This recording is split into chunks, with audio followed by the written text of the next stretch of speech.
fear of losing in whatever role we are playing in life is present. So how can we rule out that fear and channelize our positive energy back? Fear of losing in different spheres of life. You're talking work related? Yeah, work that you're work doing? or any other Relationship role. also? Both. Achha. How we can rule out that fear?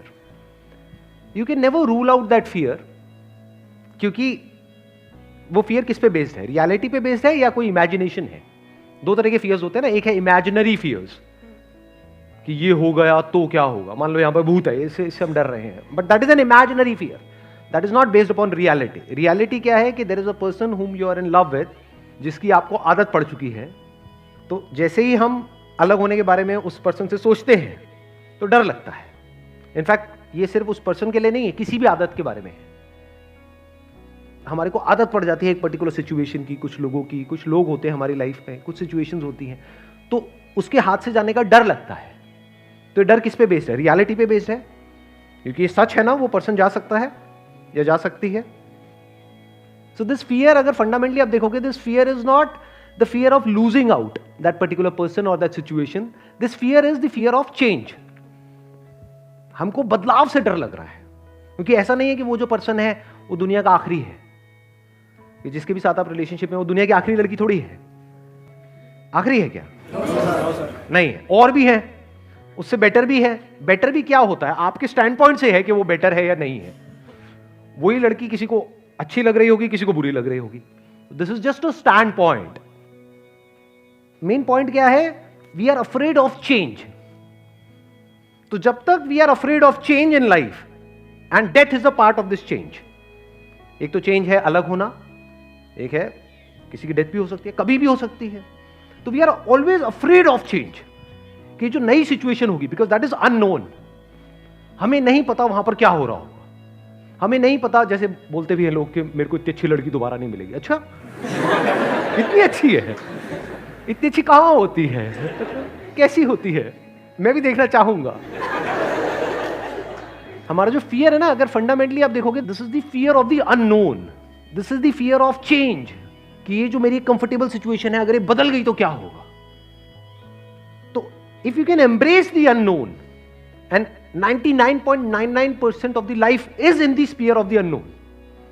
आपकी जो knowledge है that is very very limited. वो तो 0.00001% है, जिसके अंदर आप गोल गोल घूम रहे हो और उसको पकड़ करके बैठे हो. आप कह रहे हो बस यही लाइफ है. अगर ये मेरे हाथ से चली गई, जो भी इस लाइफ में है, लोग हैं, सिचुएशंस है, जो भी कुछ है, ये चला गया तो मेरी लाइफ ही बेकार है. जबकि ऐसा नहीं है. इसके बाहर हो सकता है बहुत कुछ हो, बट हम उससे डरते हैं. तो if you can see this reality कि life is in the unknown, growth is in the unknown, growth can't be in the known. If you can embrace the unknown, unknown जिसको चेंज बोलते हैं, which is the very nature of life, which is the very nature of everything, because nothing is static in life. If you can see it as a fact कि सब कुछ बदलेगा.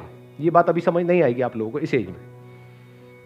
ये maturity कुछ particular time बाद आती है, एक पर्टिकुलर एज के बाद में आती है, जब हम अपनी ही लाइफ को बारीकी से ऑब्जर्व करते हैं कि एक टाइम पे जो ऐसा लग रहा था बिल्कुल लाइफ और डेथ सिचुएशन थी, ऐसा लग रहा होता है कि इसके बिना तो मेरी लाइफ ही नहीं चल सकती. सब कुछ खत्म हो जाएगा. कुछ भी खत्म नहीं होता है. लाइफ चलती रहती है और बेटर होती रहती है, अगर अंदर से आप सीख रहे हो, अंदर से आप ग्रो कर रहे हो. अगर वहीं पे स्टक हो गए हो, जो पास्ट में कुछ था, बस उसी में आप स्टक हो गए हो, तो you are not changing with life. Life बदल गई है लेकिन आप नहीं बदल रहे हो. If you constantly change with life, there is no fear. उस चेंज में क्या आ गया? सब कुछ आ गया. कुछ भी बदल सकता है, कुछ भी हो सकता है.